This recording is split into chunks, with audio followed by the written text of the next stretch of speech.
క్యూలైన్లు, పడిగాపులు, అవస్థలు. తిరుమల శ్రీవారి దర్శనానికి వెళ్లే భక్తుల పాట్లివి. 10 నుంచి 18 గంటలు, ఒక్కసారి రోజంతా అవస్థలు పడుతున్న సందర్భాలు. ఇకపై ఇలాంటి పరిస్థితి ఉండదని గ్యారంటీ ఇస్తోంది టీటీడీ. 2-3 గంటల్లోనే స్వామివారి దర్శన భాగ్యం కలిగేలాగా కార్యాచరణ రచిస్తోంది. ఇంతకీ టెక్నాలజీతో కూడిన ఆ యాక్షన్ ప్లాన్ ఏంటి? తిరుమల శ్రీవారి దర్శనానికి కొంతమంది భక్తులు కాలినడకన, మరికొందరు వాహనాల్లో కొండపైకి చేరుకుంటారు. సర్వదర్శనం, దివ్య దర్శనం, వీఐపీ బ్రేక్ దర్శనం, ప్రత్యేక ప్రవేశ దర్శనం పేరుతో భక్తులు స్వామివారిని దర్శించుకుంటారు. వీటిలో సామాన్యులు ఎక్కువగా సర్వదర్శనానికి ప్రాధాన్యమిస్తారు. అయితే రద్దీ ఎక్కువగా ఉన్న సమయంలో వాళ్లంతా గంటల తరబడి కంపార్ట్మెంట్స్లోనే వేచి చూడాల్సిన పరిస్థితి. ఇకపై ఆ పరిస్థితి లేకుండా 2-3 గంటల్లోనే భక్తులకు దర్శన భాగ్యం కల్పించాలని నిర్ణయం తీసుకుంది టీటీడీ.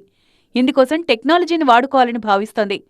ఆర్టిఫిషియల్ ఇంటెలిజెన్స్ సాయంతో వర్చువల్ క్యూలైన్లు ఏర్పాటు చేసి సర్వదర్శనం భక్తులకి దర్శనం కల్పించేలా చర్యలు తీసుకోవాలి అనుకుంటోంది. 2-3 గంటల్లో దర్శనం అయ్యేలాగా, అంటే రాగానే వెంటనే దర్శనం అవ్వదు. 2-3 గంటలు అంటే వర్చువల్ క్యూ. ఎలా అయితే ఎస్ఎస్డి వాళ్ళకి రేపు పొద్దున్న 11 గంటల రావాలని అలా ఇస్తున్నాం, అలాగే ఏ విధంగా అందరికీ కూడా అలా ఇచ్చి ఈ ఫిజికల్ క్యూలో అంతసేపు ఉండాల్సిన అవసరం ఉండకూడదు అనేది బోర్డు యొక్క ఉద్దేశం. దాని ప్రకారం ఈ ఆర్టిఫిషియల్ ఇంటెలిజెన్స్ కానీ లేకపోతే మోడర్న్ టెక్నాలజీని యూజ్ చేసి స్టడీ చేసి చేయడం అనేది ఉద్దేశం.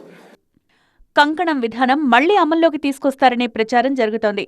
2 దశాబ్దాల క్రితం ఈ సిస్టమ్ అమల్లో ఉండేది. ప్రతి భక్తుడి చేతికి రిస్ట్ బ్యాండ్ తరహాలో ఓ కంకణాన్ని ట్యాగ్ చేస్తారు. ఇది వాటర్ ప్రూఫ్ తరహాలో ఉంటుంది. దీని వేర్వేరు ప్రాంతాల్లో భక్తులకి వేసేవాళ్లు. ఈ విధానంలో కేటాయించిన సమయానికి వెళ్లి 2-3 గంటల్లోనే స్వామివారిని దర్శించుకునే అవకాశం ఉండేది. ఈ విధానానికి టెక్నాలజీని జోడిస్తే అనుకున్న లక్ష్యానికి చేరుకోవడం పెద్ద కష్టమేం కాదని టీటీడీ భావిస్తున్నట్టు తెలుస్తోంది. అందులో భాగంగానే టూరిజం టికెట్లన్నింటినీ రద్దు చేసినట్లు స్పష్టమవుతోంది. ఈ టూరిజం కింద సుమారు 4,000 టికెట్లు ఇస్తున్నాము ప్రతిరోజు. అది బాగా మిస్యూజ్ అవుతుంది. దాన్ని పూర్తిగా రద్దు చేయాలని చెప్పి నిర్ణయం తీసుకున్నాం. ఇక దెర్ ఇస్ నో టూరిజం. ఇది టూరిజం సెంటర్ కాదు, ఇది పిలిగ్రిమ్ సెంటర్. మనకు అవసరం లేదు. చాలా మిస్యూజ్ జరుగుతుంది. దాని మీద మన విజిలెన్స్ వాళ్ళు కూడా ఎంక్వైరీ చేశారు. అది నిజమని తేలింది. కాబట్టి దాన్ని పూర్తిగా రద్దు చేయాలని నిర్ణయం తీసుకోవటం జరిగింది. సరికొత్త నిర్ణయాలు సామాన్య భక్తులకి పెద్దపీట వేసేందుకే అని చైర్మన్ మాటల్లో స్పష్టమవుతోంది. 30 ఏళ్ల క్రితం శ్రీవారి మూల విరాట్ను అత్యంత సమీపానికి వెళ్లి భక్తులు దర్శనం చేసుకునేవాళ్లు. ప్రస్తుతం వీఐపీల దర్శనాలకు మాత్రమే ఇక్కడి వరకు అనుమతిస్తున్నారు. ఆ తర్వాతి కాలంలో లఘు దర్శనం ఏర్పాటు చేశారు. దీని ప్రకారం గరుడాళ్వార్ సన్నిధి నుంచి జయ విజయంలు దాటి స్నపన మండపం వరకు వెళ్లి దర్శించుకునేవారు.